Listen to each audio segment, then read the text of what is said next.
Here. Mr. Marshall? Mr. Partington? Yeah. Mr. Walters? Mr. Zeltman? Here. And Chairman Mono. You have a phone. Okay, so we have a quorum, we're expecting the chair. In a few minutes, so we can proceed with action. So the first item on the agenda is, first item is approval of today's agenda. I'd like a motion to approve, please. Motion. Second. All those in favour, please say aye. Aye. Any opposed? Next item on the agenda is approval of meeting minutes October the 6th, 2022. Any alterations, additions, changes? If not, I need a motion to approve those, please. Motion. Hey, Peter, Motion by James. there is a couple of changes that we need to make here on the staff. For Patricia Yoli, it needs to be Betty Cruz. Say that again, Omar. Where it says Patricia Yoli under staff, Yes. it's not Patricia Yoli, it's That should be Betty Cruz. right? Yeah, and Pauline Ricketts is administrative supervisor, their title, non-senior Administrative supervisor. supervisor. Is that it? Omar? That's it. So, with those changes, we have a motion by James, seconded by Ralph. Any other changes, additions? If not, all those in favour of approval of the minutes, please say aye. Aye. Aye. Any opposed? Okay, short agenda on paper. Old business, new water plant discussion. So I was not here last time. I did read the minutes fairly closely. So maybe, unless somebody has a better idea, I can just ask Alan to summarise exactly where we are now as far as the draft agreement. Okay, and we put together a short presentation. I think you all are pretty aware of it, but we wanted to have that as part of the record for this meeting because it really talks about the timeline, how we got to where we are over the last 2 years, and it talks about some of the considerations dealing with 5-ash. So, can we pull that slide up? And I think we'll just really get into one or two slides in here, but I think it'll be good to talk about where we are on the timeline and then where we're going. So. So now, Alan, is this, I believe that something similar to this was was part of the backup to the last meeting. So This No, this is new. this is new? Okay. This was not in the last meeting, so this is new information as far as the packaging of it. Okay.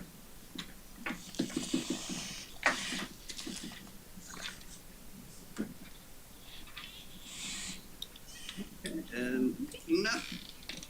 Okay, so I guess that's the end. I'm feeling frequencies going through my pacemaker now.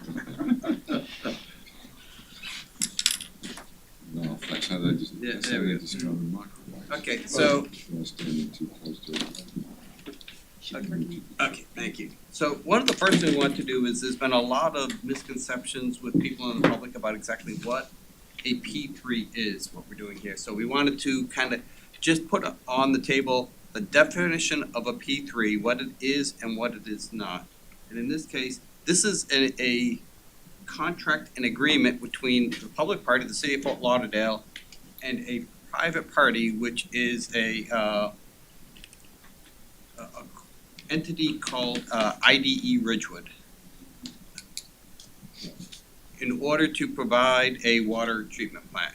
So as part of this, we are providing both us and IDE Ridgewood are providing financing. We are providing 75% as we're currently looking at.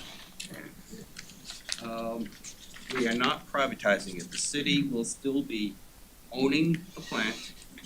The city will still be providing the staff operating the plant.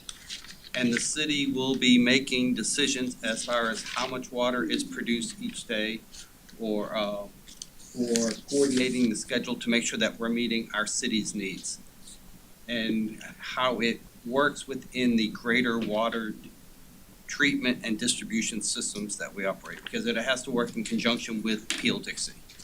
So, And the city, the question is still fully in control of the water rates that residents pay. right? yes, we will pay a payment to them every month, but the city, because the rates are based not only on the cost of running this plant, but also the cost of running the entire water and the wastewater systems, Yeah. capital improvements and everything. So the rates are based on that, not just on a single Yeah. project. Well, I'd like to come back to that, but get Yeah. through that.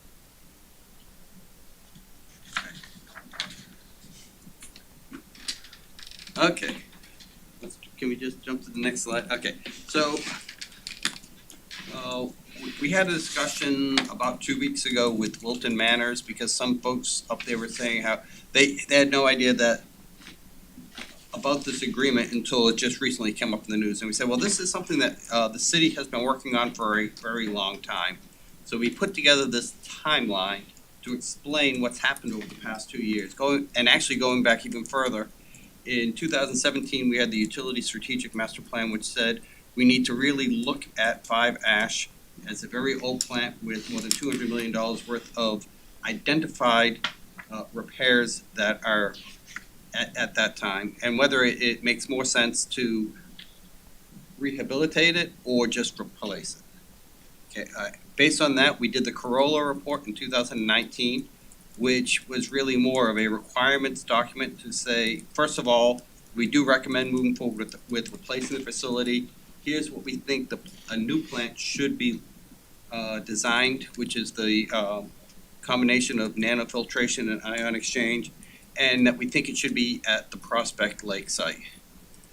Based on that, we moved forward and received one unsolicited proposal, which was followed by 3 others, and went through the P3 process, which is defined by the state as to how to receive them, and then make a decision as to whether or not to accept one or none of the unsolicited proposals. And that we did receive the proposal in early 2022, and that was in January.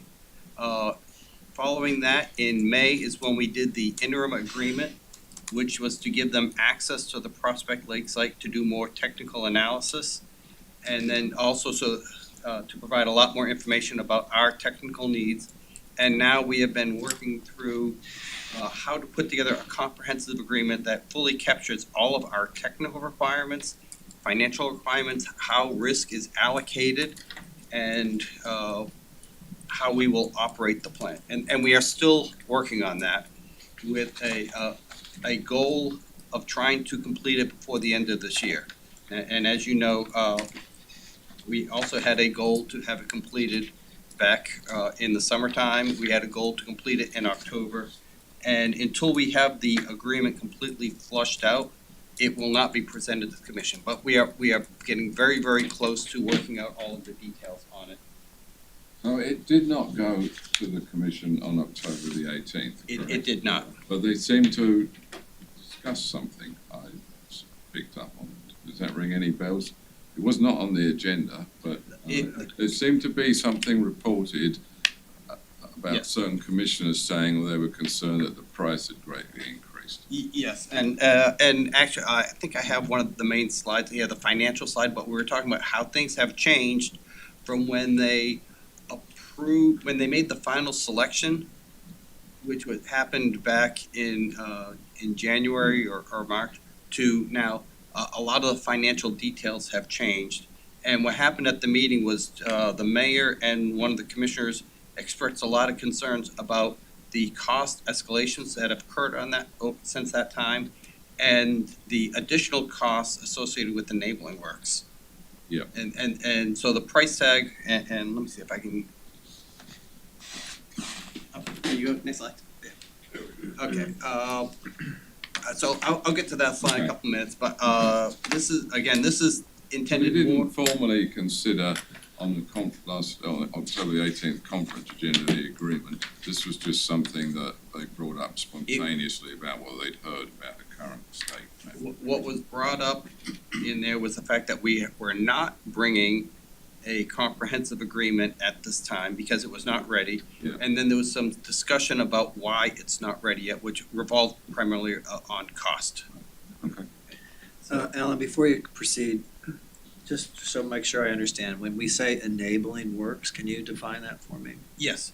Okay, so the P3, the proposal is based on providing a water treatment plant that will produce up to about 50 million gallons a day of water. It does not include everything outside of that box that's necessary to connect it to our existing system. Okay. So enabling works includes bringing in the power supply from FPNL. It includes modifications to the well field in order to connect to the system. It includes a pre-treatment facility to filter out sand and other materials from the water so that it can go into the plant. It includes the distribution pipe to connect Prospect Lake to 5 Ash, where we'll be distributing the water from, and as well as water and wastewater connections for the people who are working in the plant. So the city is going to have to design and award a contract for those enabling works completely separately. It's about $150 million, and as part of the agreement, we'll decide who will be doing which portions of the enabling works. In general, the pre-treatment facility and an injection well for disposal of water will be done by the P3 entity itself. The remaining work will all be contracted and constructed by the city.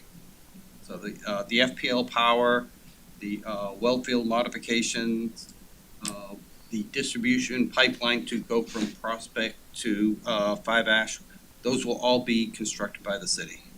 So who does what with the enabling works is not fully defined and probably won't be in the agreement. It will be in the agreement, and that's one of the things that we have been hashing out over the past several months is, as we went through the price, the original price when we received the P3 proposal was $385 million. When we went back and we did the update at the conference agenda about a month and a half ago, the price for the plant itself went up to $485 million. And then as we were working through the requirements of that plant and we identified these other requirements, the $150 million worth of enabling works, we had to decide who was going to build which portions. Does it make more sense for them to build it or for us to build it? Constructing a pipeline from Prospect to Dixie, or from Prospect to 5 Ash is something that we can do very easily. We're very good at doing those type of projects. So it's cheaper for us to do it than for them to do it. So that's why we're going to do that portion of the work. We're going to be paying the power bills with FPNL. We have the relationship with FPNL, so it makes sense for us to contract with them to bring the power feed into the plant site. Right. So also as part of it, there was a lot of other negotiations as far as how it all fits together. And that's really took a while for us to work through the requirements. Meeting base flood elevation requirements was nothing that they considered when they first brought the proposal forward. They weren't aware of some of the requirements in this area. And until they did their analysis on site, they couldn't know that. So that is being incorporated within the project. And that's some of the stuff that went from $385 to $485 million. If that makes sense. But it really, everything we're saying here goes to, they gave us an unsolicited proposal based on very little information, what was in the Corolla report and generally available to the public information. And once we started having greater discussions about it from a technical point of view, a lot of things came up that they were not aware of, or they couldn't have completed their plans based on.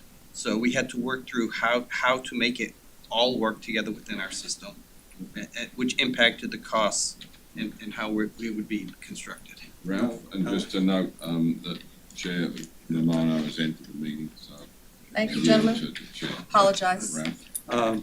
Alan, I know I've asked this question, and you probably look for something to hit me over the head, but, you know, my engineering logic tells me that when you're moving a plant instead of I know you've looked at the possibility of putting a new plant on the 5-ash site, and with the acreage in there, whether you'd have to move the administration building or something else, but to keep everything there at the 5-ash site, so that piping would be pretty much tying into the existing transmission system, as opposed to relocating it at the Prospect Wellfield site.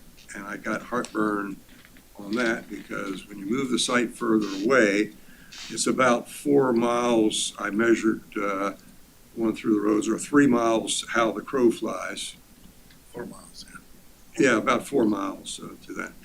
And means that you're getting further away from the water distribution and every system. So you're gonna have to pump 4 miles more of pipe, unless you have another repumping at the 5-ash. You're locating it at a rather precarious location, in my opinion, when you have the executive airport on the east side of Northwest 31st Avenue, and then you, on the other west side, you have Prospect Wellfield site. And should there be a climate, not that anything would happen like somebody drilling a hole into a raw water main, but I mean, it's very, in my mind, very precarious to put that up there.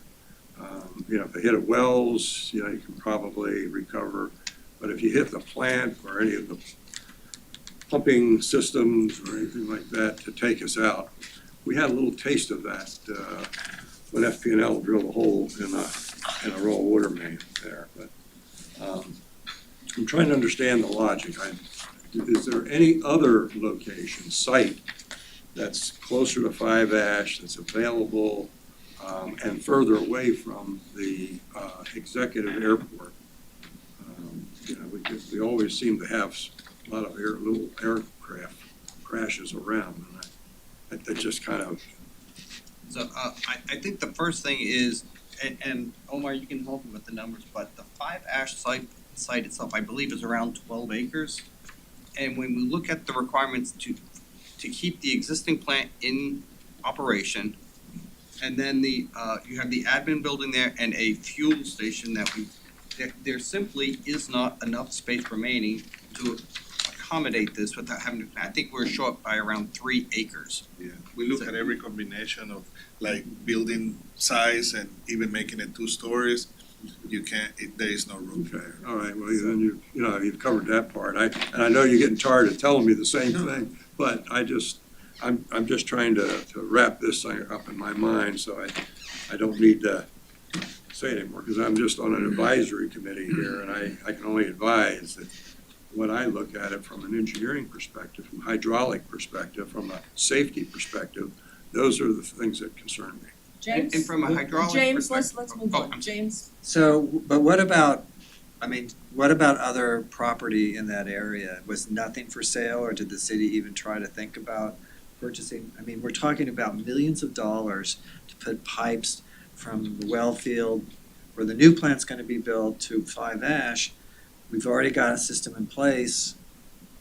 The millions of dollars that we're gonna spend on the new piping, couldn't we buy more property in the area? Is there nothing there? It's just. Well, the thing is that, let's say you put that plant halfway in between, 2 miles from, let's say we find a piece of land, you still gotta build up the pipe from the well field to the new plant. And I'm from- saying keep it right there by 5-ash. They're right around in that immediate area. There's no property. I mean, you're not gonna build on 95, but what about going west? Can I ask, I truly apologize, gentlemen. I turned my t-shirt around, I was doing political stuff, so I turned it around. I know.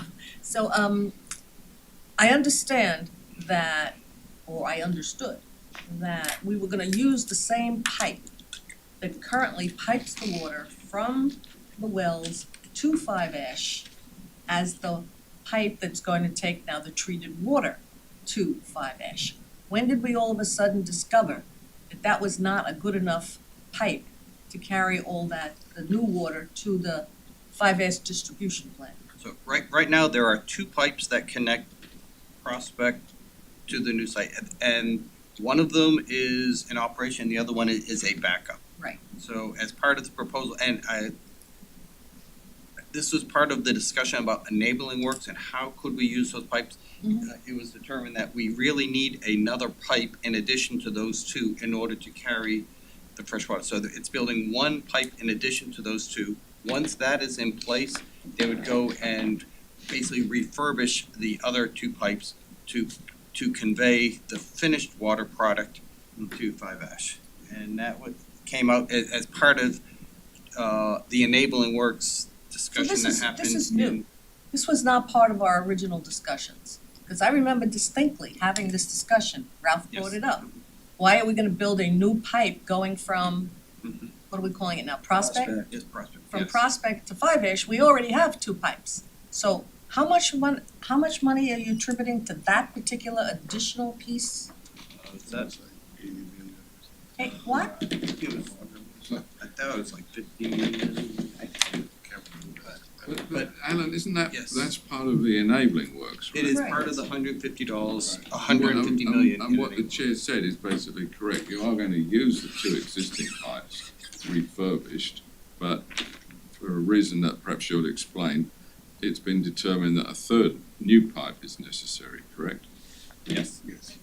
Okay, well, that's, But we- you're the engineers, and if you tell us you need a third pipe, you need a third pipe. But it's somewhat distressing to discover that what we thought was on the last the situation is not the situation. which- On the last presentation that Alan did, that we talked, the one that we sent out a few months ago, he had that in there. Yeah, somewhere in there, but this is like the first time we're actually focusing on this. And you'll still be having to repump again once you come down to Five Ash to. Yes. so There will be modifications at Five Ash in order to accommodate the water and then do the repump. So changing pumps and some of the piping at Five Ash to make it into a distribution center. So let me see if I understand correctly. This enabling work would have to be done whether we did this plant ourselves or these people did this plant. It would have to be done either way. If we build a water treatment plant at Prospect, Mm-hmm. the enabling works is everything outside of that box that is necessary for it to connect into our system and to operate. Yeah, but the only part of that 150 that is new and is necessary by moving it to Prospect is this new third pipe. The wells, the pumps, all of that other stuff would have had to go on anyway. Am I correct? Yeah, well, I would say, as we got into the engineer analysis on it, and what drove us to adding the third pipe in is determine that it was not feasible to just rehab the two existing pipes. That's really what drove the third pipe was, as we were getting into the technical details, they determined that the risk was too high to try and rehab one of those two pipes that is supplying Five Ash and basically take one of the two out of service in order to do the rehab while we're trying to operate Five Ash. Right, because there's if something happens, If something happens, then we would not be able to Have deliver water. water. Another, Would those two existing that's used for raw water conveyance from the wells at Prospect to Five Ash now, they're pretty old, and I just wonder hydraulically how fit they are to really serve as a higher pressure transfer, from the new plant location to Five Ash. another thing that we looked into was that this pipe is gonna be a 54, not a 42, which is on that. So we have the ability for future,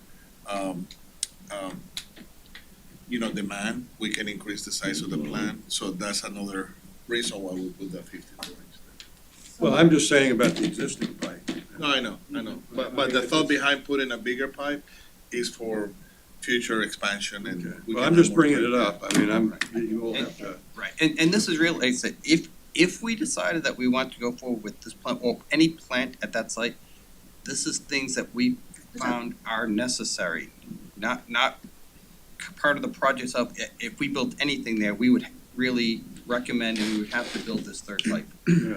And we did not know that 6 months ago when we started really doing this analysis. My feel would be with the many years, since what, in the fifties, that pipe was put in initially, I'm talking the 54-inch concrete reinforced pipe.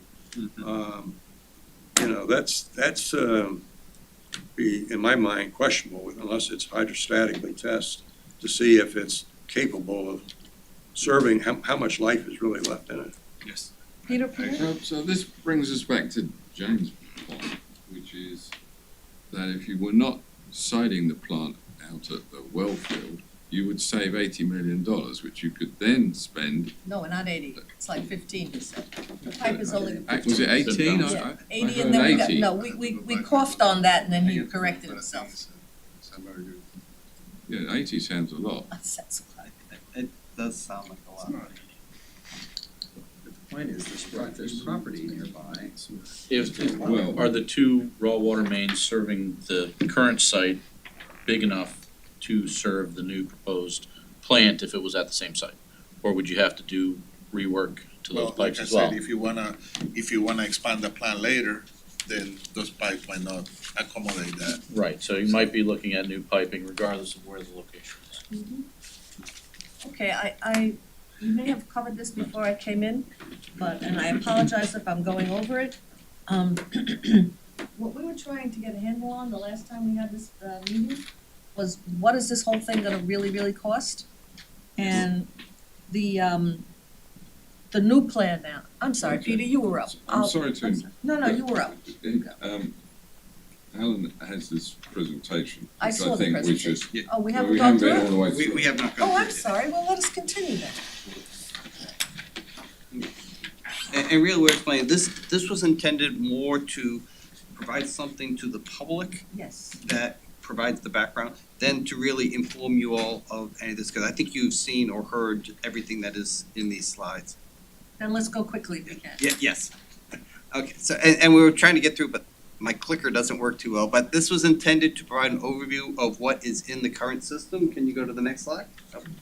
Okay, and then the next piece is, right now, do we or do we not comply with water quality standards? And we do, and we wanna make sure that's very clear that everything we're doing in 5H does meet current standards. But we do have issues with it, and that's what we're trying. First of all is the color issue that everybody is aware of. Next. Okay, the second one is the overall condition of 5 and you can see some of the repairs. The 2017 Utility Strategic Master Plan said that we needed to spend about $200 million just to address the known issues, and that still leaves us with a 70-plus-year-old plant that is not hardened for hurricanes and has color issues. So, next slide. Okay, so it proposes a new plant at Prospect Lake, which is about 4 miles to the west on the side of the airport. You know where that is? We'll go next. And the Corolla report also, thank you, also recommended if we are going to build a new plant, that it looked at different options, and we needed to go with a combination of the nanofiltration, membrane softening, and ion exchange to produce 50 MGD per day, which is more than our current needs, but takes into account future demands as well. I hate to do this, but I'm gonna. Yes. The 50 is an interesting number, okay? We're building a plant capable of producing 50, even though we don't use 50 right now. And we're gonna be paying them for 50, even though we don't use it right now. Where did the 50 come from? Why does the plant have to be this big? If you built a 40 MGD, would it be less expensive? To build a 40 MGD would be less expensive. However, there are requirements when you build a plant with the state that you have to build so that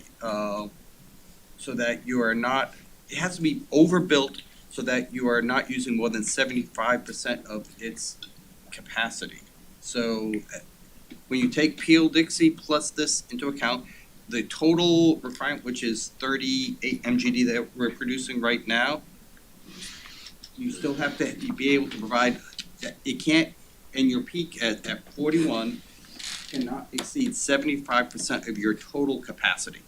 So that's why we're building at 50 MGD, because that meets our current demands plus that extra buffer that the state requires us to have.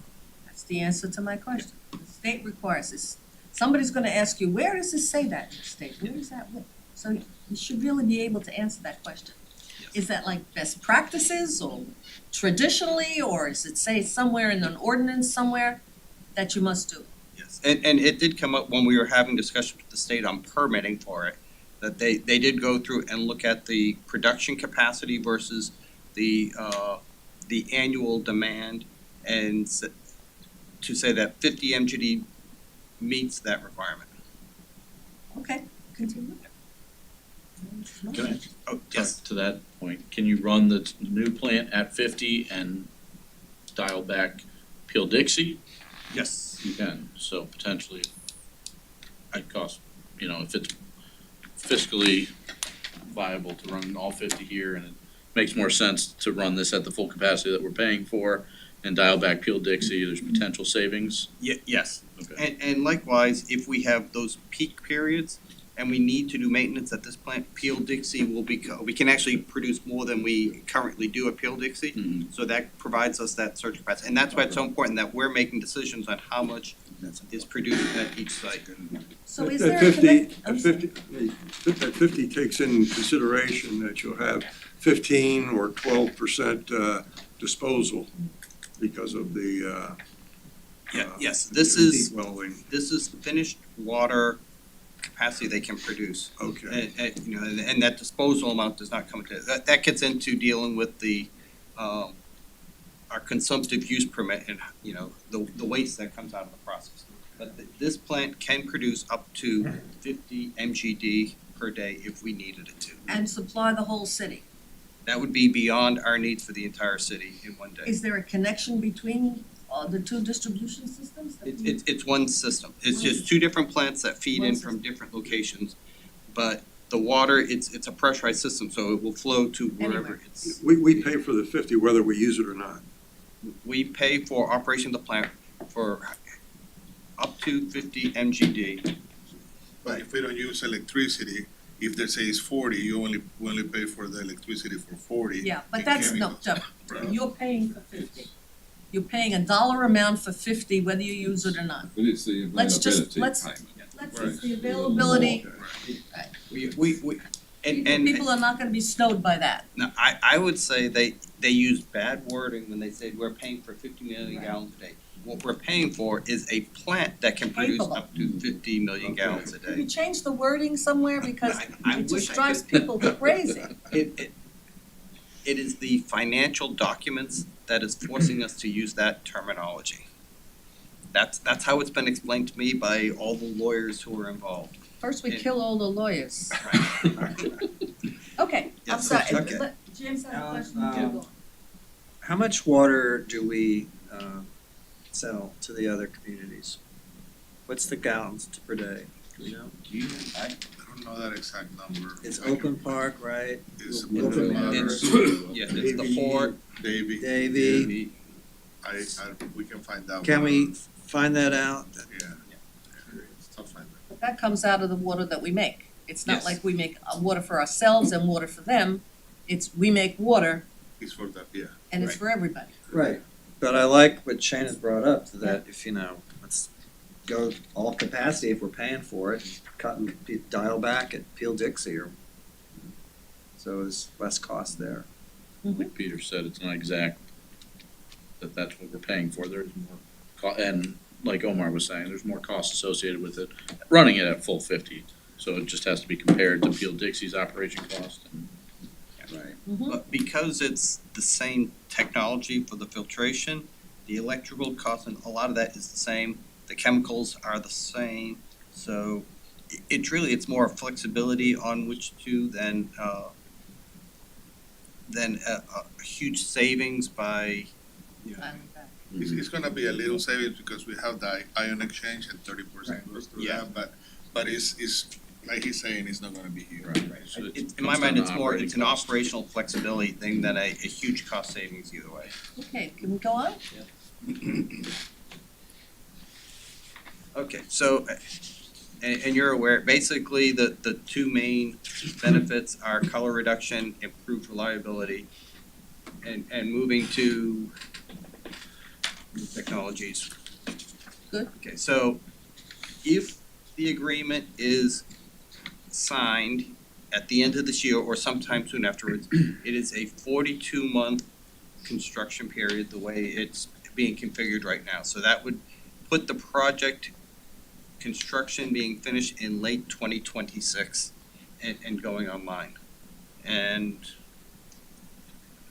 you all saw this slide, which I think is probably the most important one in the presentation. Since we had this discussion with the commission and we've talked to you all, these numbers have not changed. And I think that that's probably the most important thing on this slide is to say that as we're getting closer to having an agreement that could be considered by the commission, we are still looking at $485 million for CAPEX, which I can never remember what CAPEX stands for. It's the cost of Capital constructing expense. the building itself. $150 million for enabling work, which is that those pieces to connect it into the system. The city paying 75% of those initial costs Wait a minute, it says 100%. and 100% of the enabling work. 75% of the CAPEX Oh, of course, and Yeah. 100% of the enabling. and 100% of the enabling work. But that's not reflected here. It's in the, it's a second column going across. City financing P3 75%. revised with enabling works is, right now, that is what is being worked on in the agreement. City financing, Right, 75. got it. Yeah, so Yeah, that's can, right. can you elaborate? The pipe is 40. I'm having trouble understanding this financing 75%, which the city is getting either or both from a bond and the CIP. Is that right? This would be 100% bond. 100%. It would So not, this is the 200 million bond that. no, this would be a separate bond, separate from that. Which is gonna be paid for out of the increases to water rates, Yes, correct? yes. And then, so mechanically, how does that work then? They're doing this project, they have costs. Do they submit something and we pay 75% of them, or? No, the way it works is we have agreed, or will agree on a $485 million cost of the project. Yeah. And we will pay them 75% of that $485 million on a certain schedule that will be captured in the agreement. Basically, they don't need all 300 million or what immediately, so there will be a schedule to provide that. If during construction, the costs go down, we will pay the exact same amount. If during construction, their costs go up, we will pay the exact same amount. The agreement will lock in exactly how much we will pay and the timeline when we will pay those monies for the And- availability payment. And they're funding 25%. Yes. And they capture a return on that partly out of the availability payment. Is that correct? Yes, they will be getting you're talking about their profit on it? Well, the city is paying 75% of the big amount, Yes. and they are paying 25%. So with these progress payments only reflect 75%, not 100%. So they are coming up with the additional 25%. Presumably they're going to recapture that at the end through this series of availability payments over the years. Over the years. Yeah, over the years, yes. So the first bill comes in from the contractor for $100 million. We pay $75 million, and we have to bond $75 million, or have a bond available to which to Actually, the draw way on. that, believe the way we have it structured is they will pay the first 100 million into it, and then we will pay the remaining $385 million. That makes a lot more sense. Okay, the first couple of bills that come in up to 100 million is theirs. So they got a lot of skin in the game. Yes, Okay, and then after that, we pay for the bill. Yeah. But only up to 485. we will pay up to $485 million, and then whatever differences there are in prices, and inflation is a huge part of this that will change that. But whatever, we will still pay the $385 million or whatever that 75% number is. Well, wait a minute, what if the plant comes in at 450? Then they will benefit from it. They take our money? The agreement would be that the CAPEX cost is $485 million, so we are locking in that price right now. And then they take on the risk of any cost overruns, and they will benefit if the price goes lower. After the agreement is signed, we are locking in Well, that, that's good and bad. The Right. good part is, it behooves them to hustle and get it done cheaper, because that's money in the bank. yes. But it's not good for us in that if inflation goes down and things go well, we're still on the hook for that amount of money. Okay, as long as everybody understands that. And you will be monitoring like the equipment to make sure it's not from China or something, a low thing. It's gonna be like shop drawing approved equipment so that we'll get the Cadillac or Rolls Royce equipment that we're trying to. We're setting up Standards. a system where we're gonna approve the main, components and all that, so we Okay, know I just- everything that's going on. I've had that happen on one of the projects where somebody was trying to sneak stuff in and I knew, that's why we got shop drawings. So you say you're setting up a system, what does that mean, you're setting up a system? We discussed it with IDE, Hazen, and our team is gonna have a way to, in a time frame to look at all these depending on what they are. And so that's part of the review process throughout the construction of the plan. Yes, James? So I've been looking at this since I got the document the other day. The column marked average water bill 2032. And then you've got this little note, long-term inflation protection. So I think this is where people get crazy. Are you saying that your water bill is going to go up $66 in this amount of time? What is this 66 telling a normal citizen of Fort Lauderdale? Oh, okay, so the key part on this is if you look on the bottom on it, it says right now, the water for a 5,000 gallon user, right now your water bill every month is $31 a month. Okay, that's just for the water, Just- nothing not else. sewer. It's not your sewer, it's not, Right, it's anything. so Okay. just for the And this is water, it is 31. Household water, it's not your irrigation water, it's just your It's a 5,000 gallon Whatever you use it for. Okay, use on a single meter, it's $31 right now. So what this says is when they first brought the proposal to us back in December of 2020, 2 years ago now, the proposal at the whole rate structure would have resulted in 10 years from now, $66 per month. So the price would have gone from that 31 up to $66. Now that was the proposal 2 years ago. Where we are now is that second okay. row in here, where the numbers have changed, the costs have changed, we've added enabling works. We've done some things with city financing and when we are doing the chemicals and other things. So the result of all that is that $31 will go up to $73 10 years from now, in 2032. Okay, so that's how I was reading this, but I just needed to hear it from you. So the actual cost of the water, I can't compare it to other cities, I really don't know. Isn't the problem, it's all those other things get tagged on to your water bill. It's driving people crazy. And I just don't know how you sell this to the public. They're already complaining about sewer and all these other issues. I would say also though, if you look at that third column, that is where we say we're gonna throw out the P3. We still need to build a plant and we just use the parametrics based on the Corolla report, what it said, and did some very rough calculations, said that we're still at $71 at that same time period. But if that happens, we take on the additional risk of not having it designed right now and delaying construction for a couple years, whatever inflation will do to that number.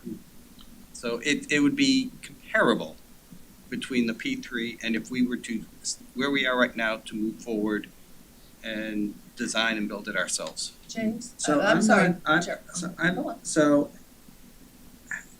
I'm IDE. Where am I making money here?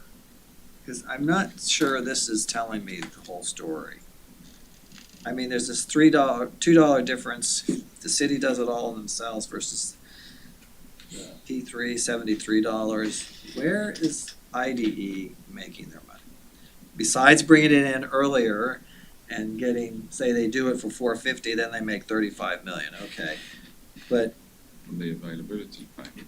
Yes, That's just it. the availability. Which is the That's one- which is- recurring, that's the recurring revenue. Mhm. Do you really think it's gonna cost $450 million to do this plant?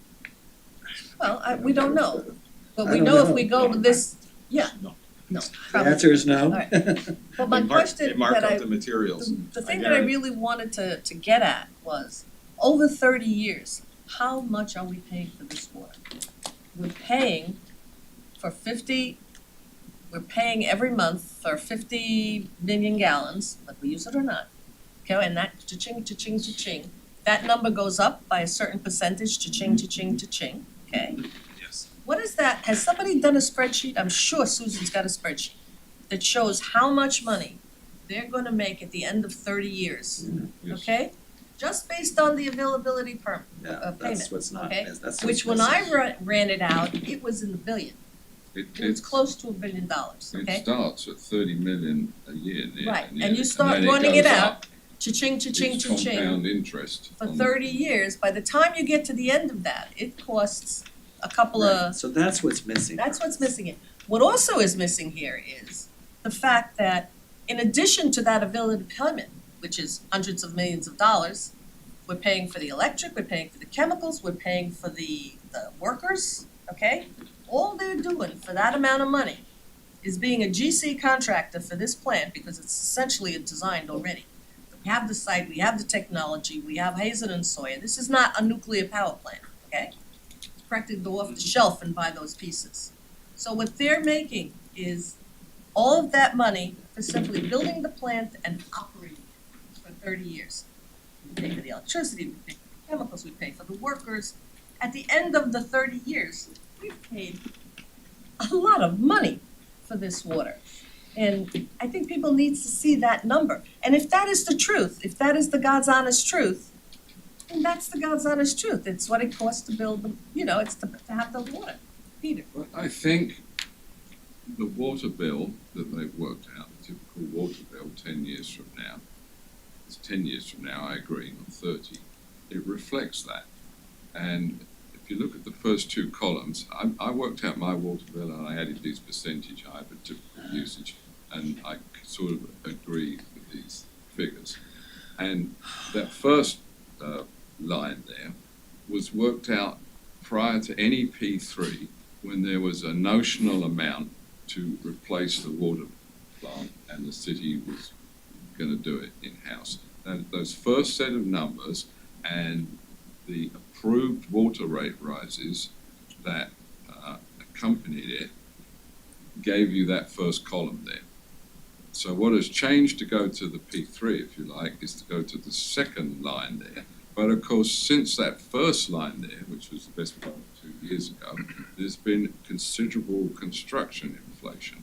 So what I'm saying is, I think that the availability payment and all the various payments is captured, at least in the 10-year point, by that second set of numbers there.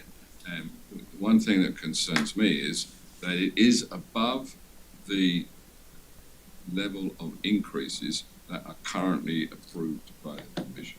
Currently approved water rate increases going into the future that date back into 2021 give you the first set of numbers there. So personally, I feel as this agreement, if and as this agreement progresses, it needs to be progressed along with comparable necessary water rate increases, so that the public sees what water rate increases this generates, knowing that the commission has already signed off on pretty considerable increases on that first line there. And the other thing is, you're building a plant for 50 million gallons per day. When does that line get up to the 50 million, what years versus the demand of 50 million gallons a day? Where do we intersect that? Is that 10 years from now? Is it 15 or sooner? You know, that would be something that we're gonna have to pay, that's gonna have to be paid. You're gonna have to increase the capacity of the plant at that, well, actually before that, leaving enough time to have it in operation when that line intersects of the, to hit 50 or greater.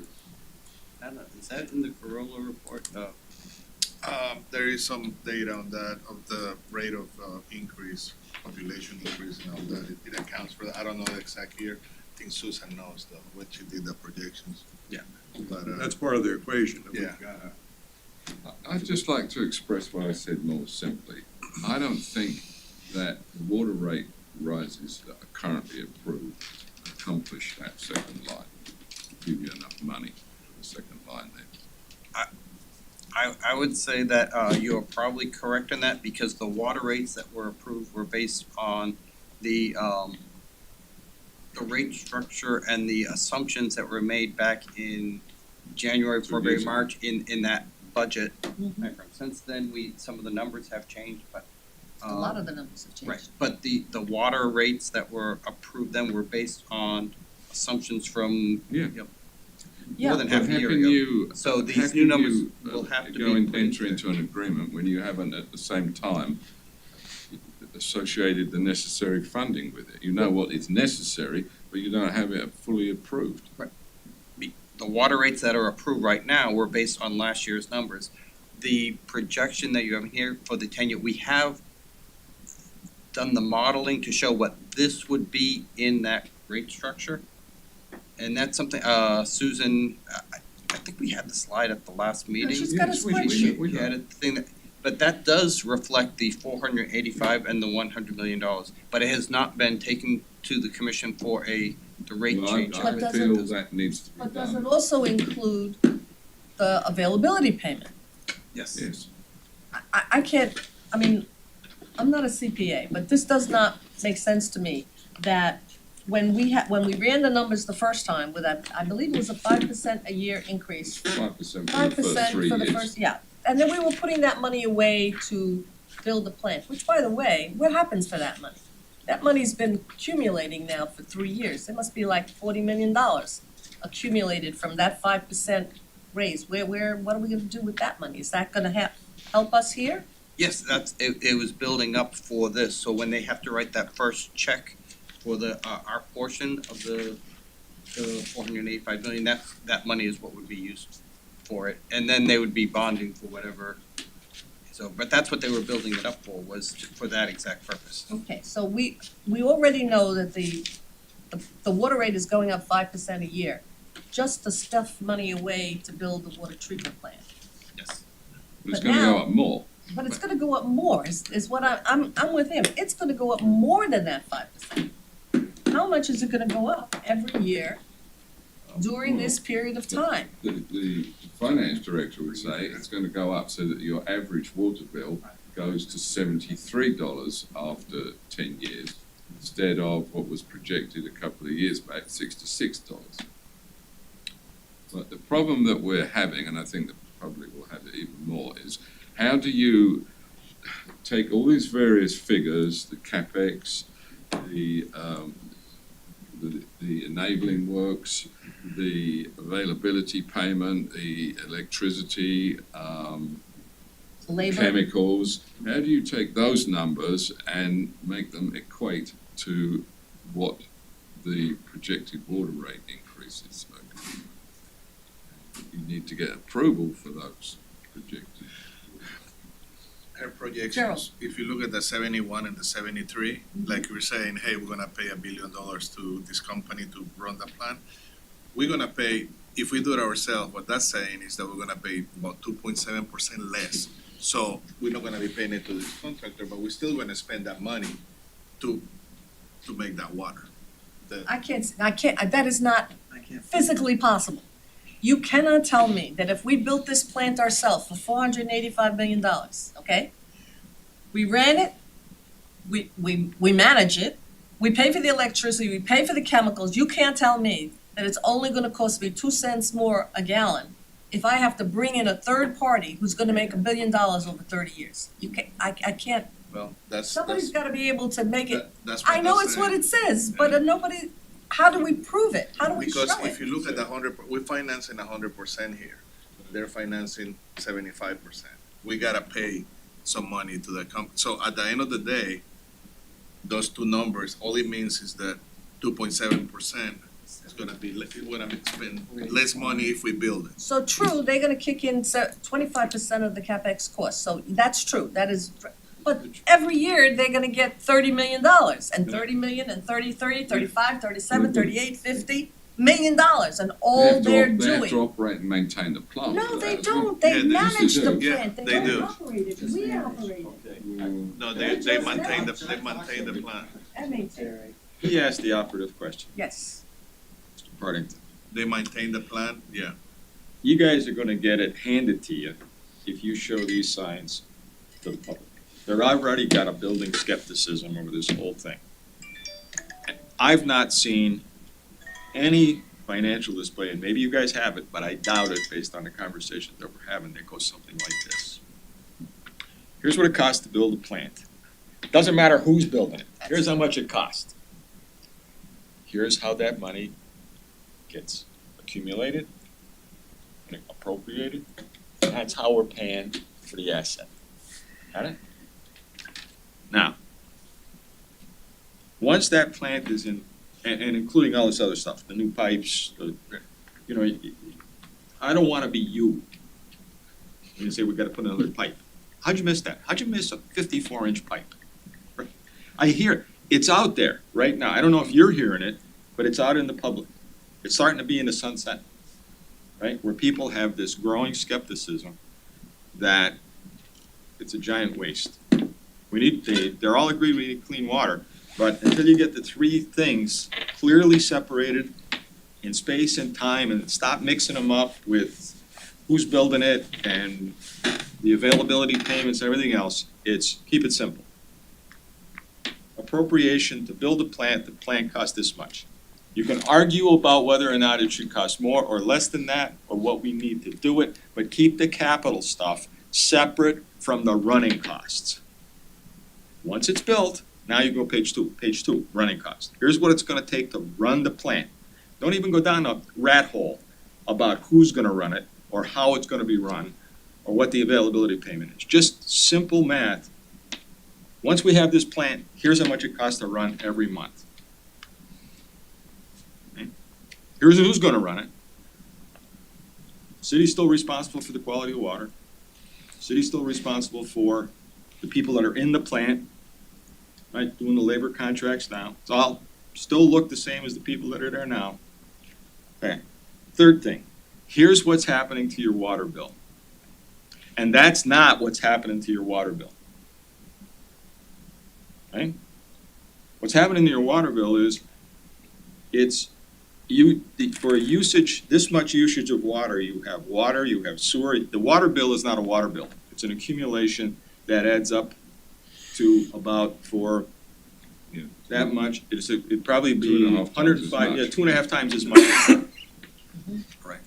You gotta tell the public, here's what's happening to your water bill and here's why. You're getting cleaner water, so it costs more. Gotta pay the running costs because it's a different running cost. Because what's gonna happen is, people that are currently paying today, say $175 for a water bill, the bill that comes every month that you gotta pay, is gonna be $350 or $400. They're gonna have a cow when you tell them that. But if you don't keep the three buckets separate, they got no way of understanding it. It just makes this Cuisinart of questions where you're talking about the costs are gonna keep inflating because we're in an inflationary upward spiral. The availability payment, just the definition of that makes Peter's head explode. Right? Never mind Joe regular public. Wait a minute, you're gonna pay him for not, doesn't matter how much water the plant is producing. I got news for you, if the plant didn't produce any water today, you have a cost. To build it. Not to build it, to run it, That's true too. right? Just to keep it air conditioned. The lights on. So, capital, how you get the money and how you pay it back. Running costs, what's all in? Here's what's happening to your water bill. Now you wanna put the overlay on that and say, oh, by the way, we got these other guys over here who's gonna build it and help us run it. Here's how much they're making. That's Marilyn's point. Here's how much they're making. And actually, how much they're making is on your third bucket. Because here's what it's gonna cost to run the plant, okay? Middle bucket, that's how much it costs to run. That's in the middle one. No, the first one was here's what it costs to build. To build, The second one's here's what it costs to operate. to operate.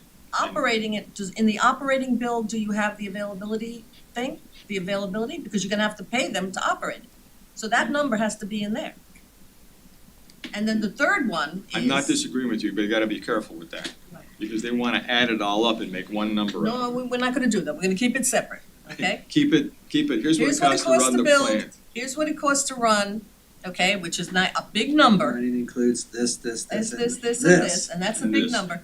And in order to hit that number, plus that number, which is the first number to build it, plus the second number to operate it, here's what it's gonna do to your water rate, The real real- bill, the the- real bill. the real bill. Okay? I think that's, Then you got a There we go. chance. Then you got a chance. all right. Still It's ain't gonna be easy. It's not gonna be easy. It's gonna be horrible. The But number's the gonna be other horrible, thing- but at the least other it's thing is- understandable. One of the things that's out there, is I'm keeping watch over all this crap, is the citation of every P3 that ever spun its knees or dirtied the bay. There's never a citation of one that worked. Were I you, I'd have a couple that you could cite as examples of having worked. P3s? For water. For For water. treatment Water. plants. I built 14 plants, P3s, and they're still working to that. No, pick No, them no, up. but I'm telling you what's out in the public, right? I mean, They're the- they can look at all of them and do a little more research, but there is a lot of P3s out there that work, so. But Well, it's the modern this- age, this- everybody's a politician. And not, have we ever shown you slides like this? That one? James, you wanna? So just, at the last meeting, Okay. the city manager was here, This is, That's Talked what they gotta about- see. right. doing okay. some kind of town hall thing. That apparently got blown out of the water, or is not gonna happen, It's not or cooked yet. whatever. It's, But to your Got blown point out that of you were the just water. making, how are we coming along? How are we getting to these decisions? I mean, where we are now, the public needs to know this, really. Well, more than, almost more than the public, the 3 new commissioners. You're gonna have to convince 3 new people, whoever those people are, okay? That this is a good idea, and they've all been running around saying, no, no, no, no, no. You gotta get one of them at least. Yes, Pete. So let me play devil's Oh, advocate somewhat, maybe a left hat on the finance director.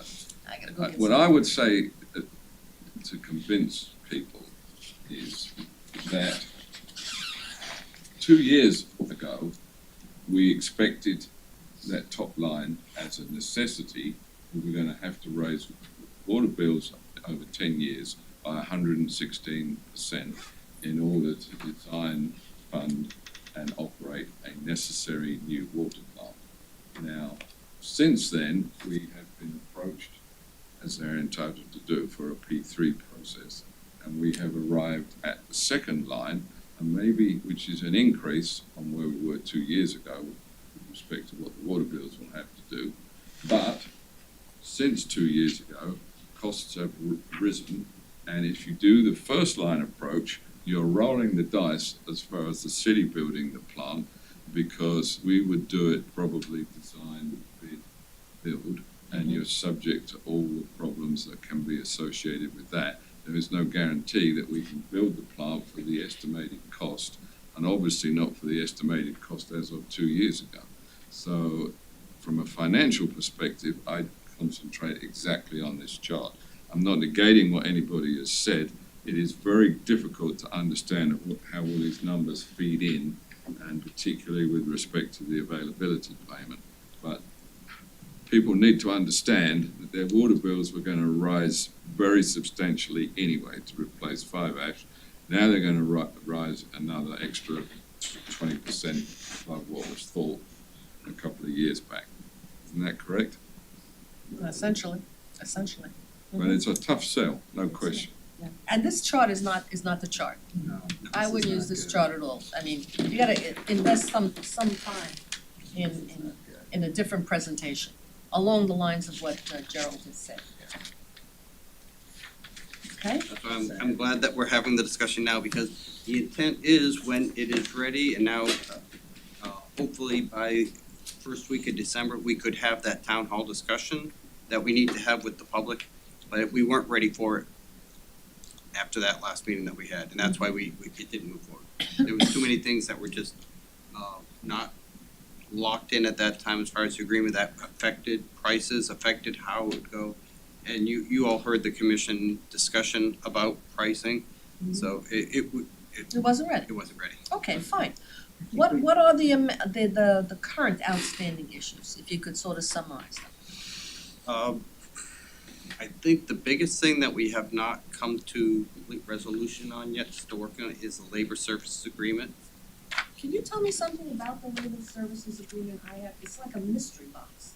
So What is the labor services agreement? So we are providing employees who will work in the plant under the general framework of the IDE operations. However, they're still city employees, so we have to agree on if there needs to be discipline, if there needs to be terminations, if we need to swap out employees, exactly what the process would be. If we have to require people to work overtime, or we need to move employees. All of those typical It- labor yeah. Right, it has to be in sync with the labor agreements, with the unions on the processes. And that's really exactly how many people are we committing to give them for it? Because they're saying, well, we want, 15 plant operators, because we have to do a 24/7 schedule, and we need to have some extra people for moving. So exactly how many people are we committing to give them out of our current allocation? How many mechanics do they need to have? Do they need to have people to do administrative support and records keeping and stuff like that? Or are we providing those services? So those are all things that we're working on. If somebody gets injured in there, is it Who's liable? You or them? whose liability? If for some reason we have a failure at the plant, is it our employees that cause it to happen? Is it their operation that caused it to happen? How you determine responsibility for how the plant is operating? It's gonna be But it all has to be clearly defined in a legal document. And how, are they getting paid the same amount of money as the people at Winn-Dixie, P-Dixie, Tiwi? I mean, are we paying them the same scale that we're paying the other guys? Are we paying their pension the same? They're city employees, so they are exact same exact. Pay grades. right. But when it comes to evaluating how their performance goes, does the P3 have any input into their evaluation? Oh, I got that, okay. That's gonna be done in December, Yes. okay. It- Aside from that nightmare, what else needs to be resolved? There's all these other appendices that was a part of the comprehensive agreement, have all those been? The technical part has been pretty much. We have talked through all of them, and I think we're in agreement on all of them, and I wish I brought my stack up with the listing of the different annexes, but we have annexes regarding the quality and the expectations of water coming out of the wells, okay, which if that water quality changes, then it impacts how the plant will operate and the ability to produce clean water to a certain standard. This has always been one of my issues. 5 years from now, the quality of the water in the wells, which we can't control, God controls the quality of the water in the wells, changes. do we have to pre-treat the water we give them before they treat the water? I mean, what is the, It- what is the consequence if the parameters are no longer the same parameters? If the water,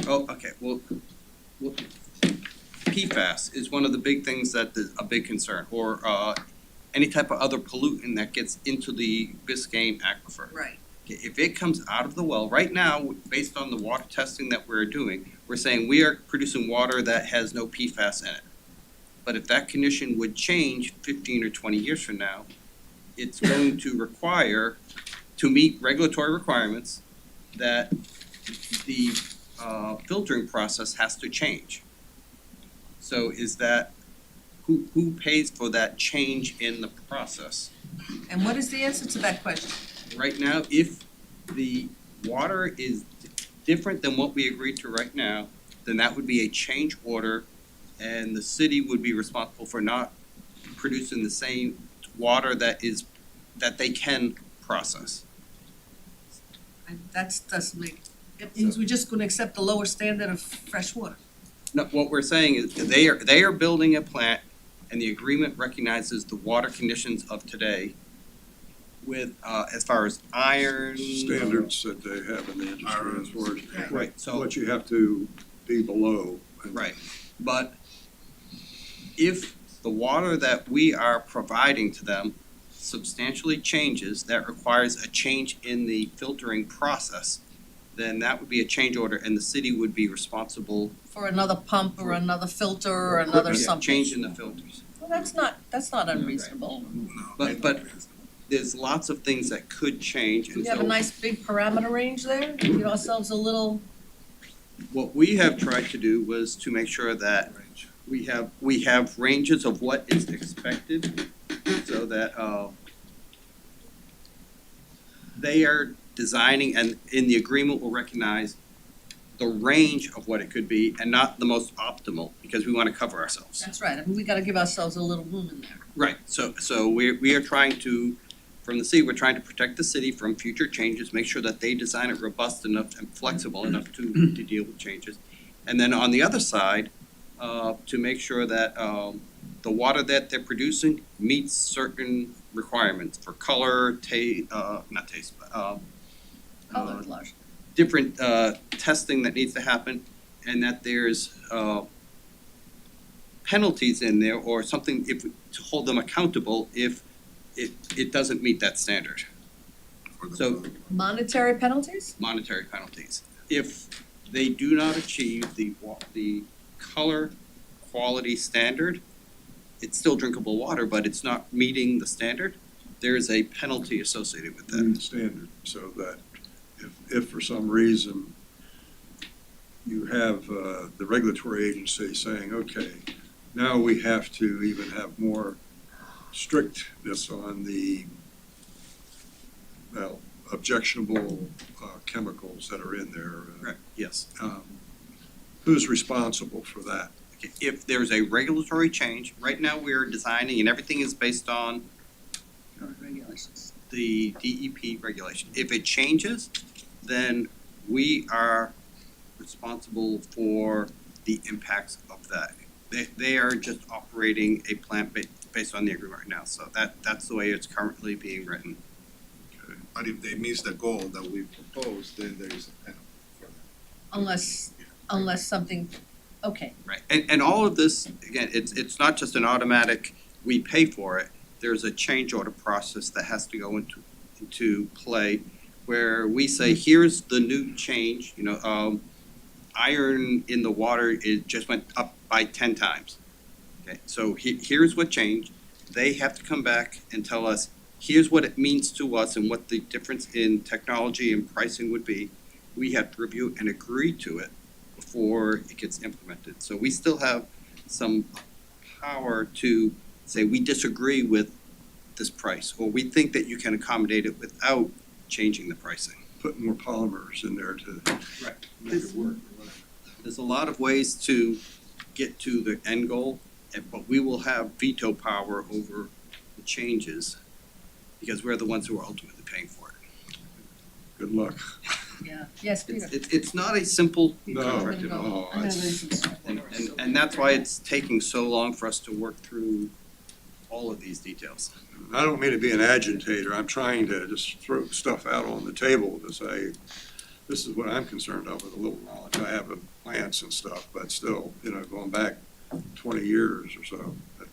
I would tell you that Hazen Sawyer has been invaluable in discussions with them. And we've had as many as 10 people on the city side sitting around the table with them, going through some of the technical requirements and trying to agree on what the number in this one column should be. Because at the end of the day, they have to produce whatever we say they have to produce. And we want to make sure that there's penalties to hold them accountable. We all agree on it up front. So, Has any thought been given to trying to get a grant towards this project, like particularly from that new infrastructure and jobs act? There's 48 billion in a line item there for water-related things. we looked at some of that. However, there's a lot of problems with using it because when you go for federal grant funds, they have a lot of requirements, Buy American, Davis-Bacon Act requirements, a lot of stuff that has to happen within the contract for us to get reimbursed. And the agreement, the way it's currently proposed with them doing the building, we don't have all those things in place. So I don't think we are able to take advantage of any grants for it. And this is a bit of a left field question. Could you see any possibility whereby this contractor, this group, would agree to change this contract into a construction management at risk contract? Push it further, take some of the risk away from them, push it more towards a traditional procurement method, or are they really only interested in this P3? The P3 is the one that proposed it. Kiewit is the one that they're proposing to use as their design build EPC. company. And my guess is that within a matter of weeks after we sign an agreement with them, they would have locked in the agreement with Kiewit. So if the city walks away from this agreement, you have the possibility, it wouldn't be a straight line, that we could go to the contractor that they were going to use and try and make them one of the people that we negotiate a construction management at risk contract. I would say that if we did not enter into this agreement with them, it's still a multi-$100 contract. We'd have to go through all of the procurement processes to see what comes next. Design, build, CM at risk, anything like that, we'd have to go through the procurement process, and they would ultimately have to bid on it. Yep. But I don't think we would be able to go directly to them saying, this fell apart, but we still want to use you. Which is, again, adds greatly to the timeline. Yeah. Yes, James. Speaking of the timeline, thank you, Peter. Okay. So we go from 42 months if it's worth the IP3, and we go to do 66 plus months if it's just the city alone. That's 2 years added time. Can you explain why? Okay, so there's two factors in that. The first one is for us to move forward. Right, if we sign the agreement with them in December, they will have the design build contractor working in January doing it. If it falls apart in December, we will have to spend 3 to 4 months minimum to get together a solicitation to put together a design build criteria package. We then have to go through a procurement process to get the contractor on board. And then we would have to get up to the point that they are as far as the design. They're already well past 50% in their design, and we'd be starting from scratch. So that's really where those extra months come in, is the procurement process to get up to this point and the time that we've lost compared to them in doing actual design work. But to reference what Marilyn said earlier, this isn't like we're building something that's never been built before. This has been done before. There's other companies who know how to do this. They've designed these things. this seems really enormous amount of extra time. And the fact that if we're paying a $30 million availability payment, I mean, you can hire a lot of project managers and you can crack the whip and crank things, get things done. This seems ridiculously long to me. We have asked Hazen and Sawyer, who's our owner representative, to give us their thoughts on it, and that's the number based on their expertise dealing in this market. Where They're big. the P3 is right now and what it would take for us to catch up to them. Well, that's the consequence of this decision to go in this direction as opposed in the beginning to go in the RFP direction. Yes. We've already spent that 2 years, just fooling around with the with the P3 and the comprehensive agreement, just as we told them when we gave them our recommendation. But that's water under the bridge, we gotta move forward. Yes, Peter? So I will say this, I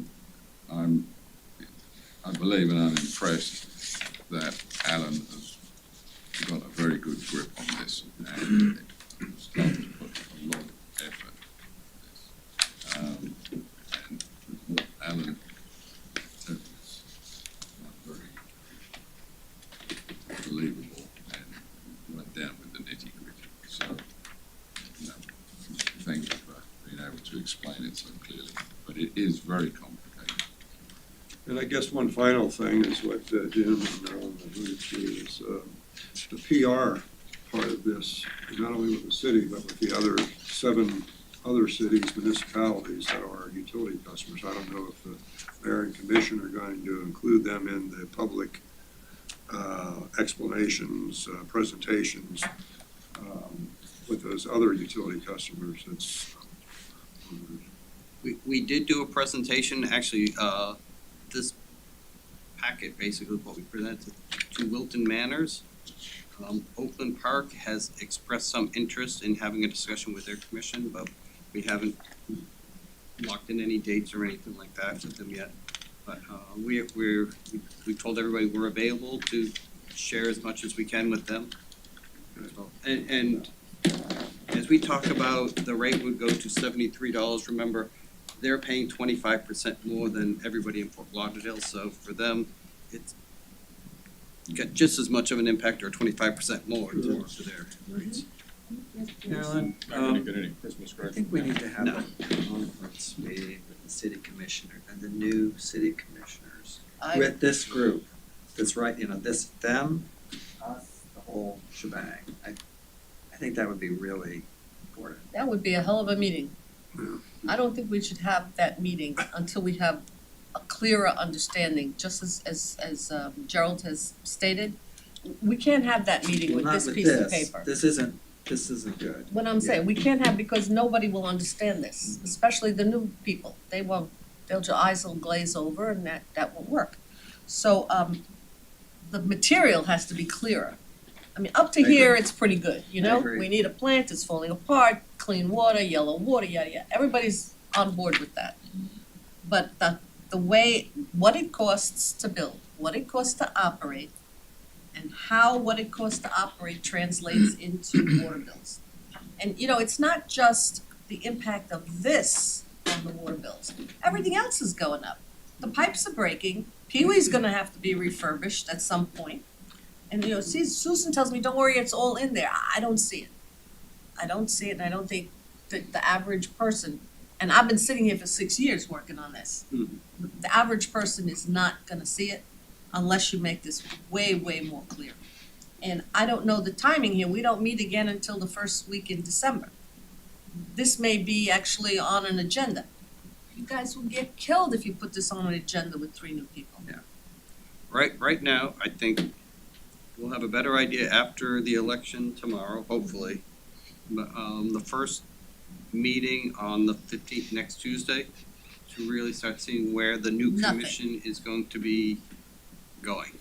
Yeah. At that point, we've already told the city manager, before we take anything like this to them, we probably need to sit down and spend some in-depth time with them explaining everything we've been talking about here today. That's what I'm suggesting, a conference meeting with, Infrastructure Task Force, Public Works, and the new city commission. I would like to have the old city commissioners here too, because, I mean, they're the ones who are responsible for getting us into this Water under the position. bridge. We're gonna put their names on the plan. On the plan. But, I don't think the city manager is gonna let us have a meeting with just the new commissioners. So we could try. You never know. the new commissioners are going to be Well, it's swirling around. the whole commission. I wasn't excluding Oh, No. the good. mayor All right, and that's vice good. mayor. Cool. No, I meant Right, the- it needs to be in the a city commission conference meeting that they have on Tuesdays, Mhm. earlier in the day than the city commission meeting.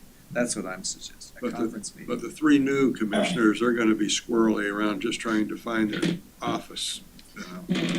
Maybe it's not a conference meeting, because that's a constrained situation. Maybe it's a workshop, which is a far less constrained situation. You know, you can talk, people can, from the public can Is that speak. public Give record? you lunch, Yeah, It and they is. can get lunch. Get them up Workshops to are public speed. record. Yeah, yes. and it's it could potentially be a more interactive kind of thing. I don't know, I'd leave that, put that on the table to the city manager as a suggestion. I'll suggest it, but I will say that everybody and their brother, I think, is trying to get time with whatever this new commission looks like, Oh, yeah. so Oh, yeah. it will be a challenge, for the next month or two at least. But I think it's reasonable for us at this moment, at this table, to say that we don't have enough clear information. And there's more work that needs to be done on the component parts of it to have any comment on the comprehensive agreement at this point. Do you all agree with that? Yes, well,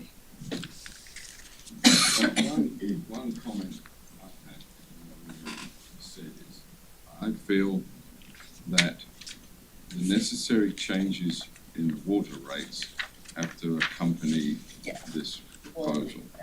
And the problem that you're facing is that people don't realise it's already a done deal that the water rates are going to rise greatly to replace the water plant in some fashion or another. 80% of the rise in the water rates is already locked in. Now you're trying to come forward with a controversial approach that people associate with privatisation, and they're looking back at where they're, exactly like I did with my water bill that currently runs at whatever it is, $39 or something, and it's going to go to 73, or it was going to go to 68 anyway, regardless of the P3.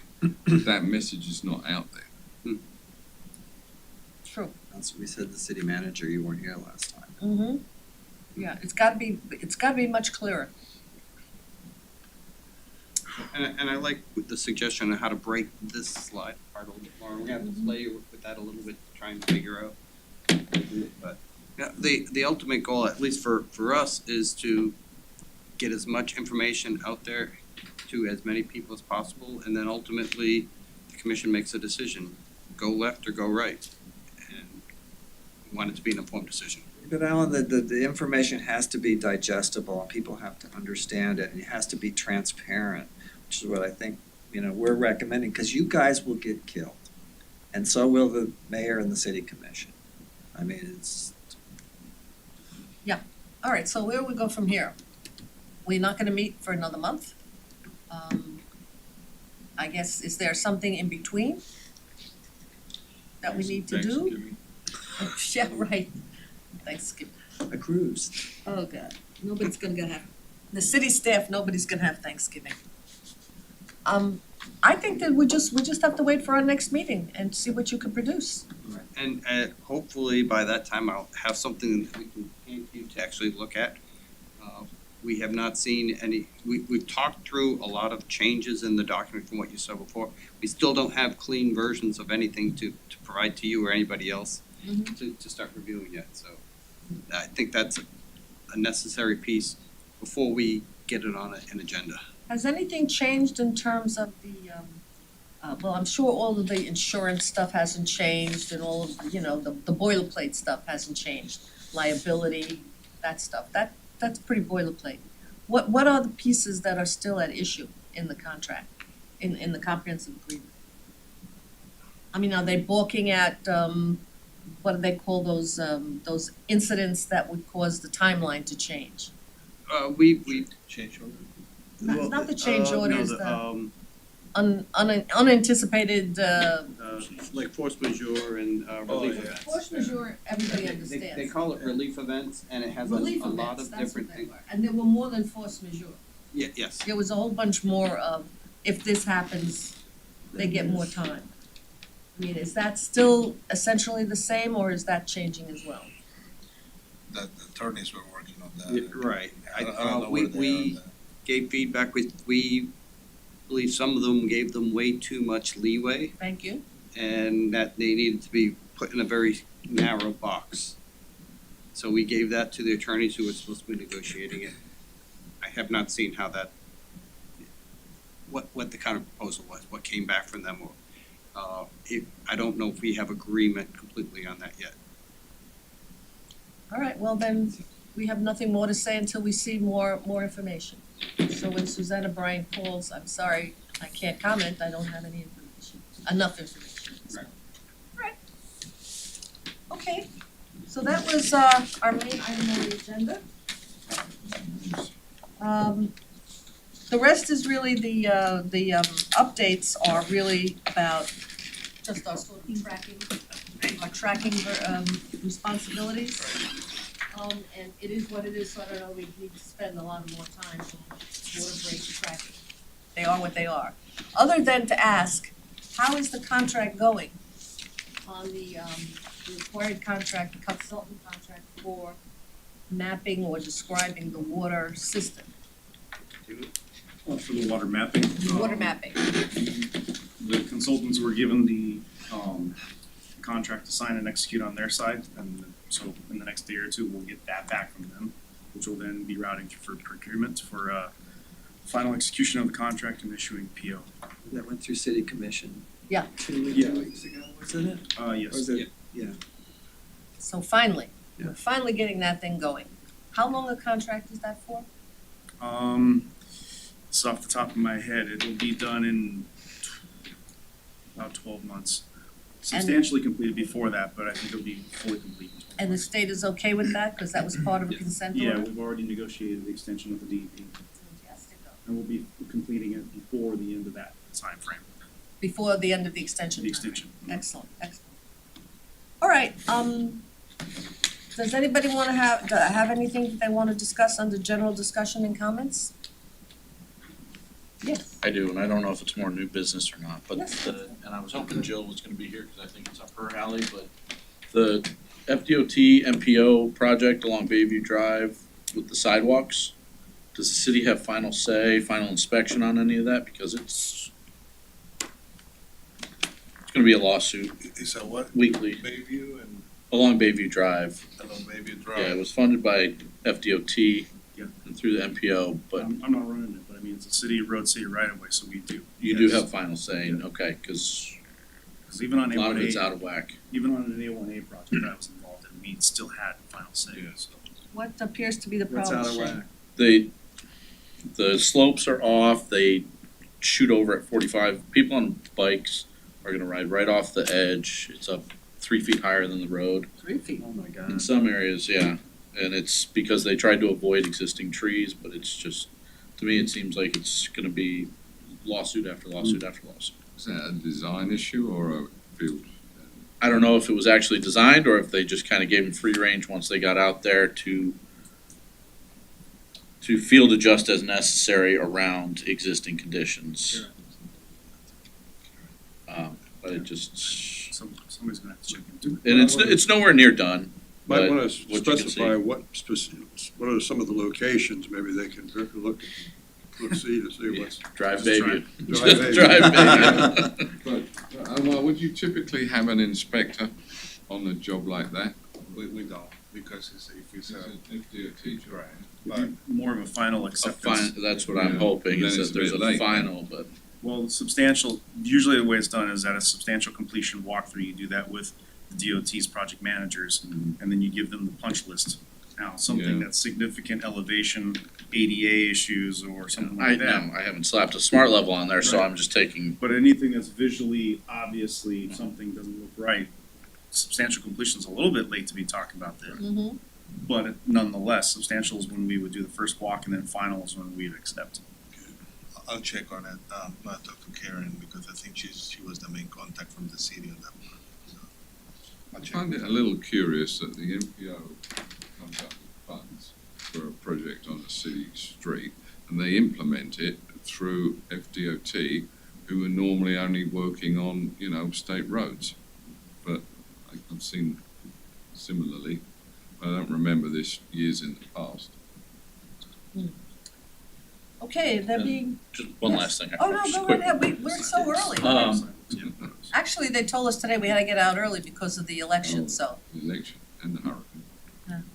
With the force main replacement, the recurring potholes and issues that are coming up after, which are obviously part of that work, is the city going back after Murphy Pipeline for any of that, any of those repairs? Like the end of Northeast 30th Street in Bayview has been, it's potholed 5 times easily. We had them go back and fix that. It's He said- Murphy that's Yeah, required he's- to do it, okay. Yeah, I just, but they already fixed that one. Is there another one? it was back. It's But I- back. Yeah, but I think I didn't drive past it this week to confirm, I think they worked on it last week. What is the potentially. exact, Right at the intersection, there's a manhole at the intersection of Northeast 30th Street and Bayview Drive. That's the same one. Hit it every day. That's the one that was, That was the one that was blocked for, 12 months or something? that's the Because- one with your dentist, right? Yeah, the dentist right down that area. Traffic was routed up 30th Street. Right, exactly, had it blocked But, off. yeah, that one's been bad. It completely undermined the road at one point. This one wasn't as bad, but it started getting there. So it's obviously a compaction issue. But I just wanna make sure the city's not on hook for every repair for part of that. Unless there is some other things that happen besides that pipe, that is nearby, that is right on the mark. Yeah, they had that manhole completely excavated and Okay, dewatering anybody else into have it. anything else they wanna bring up?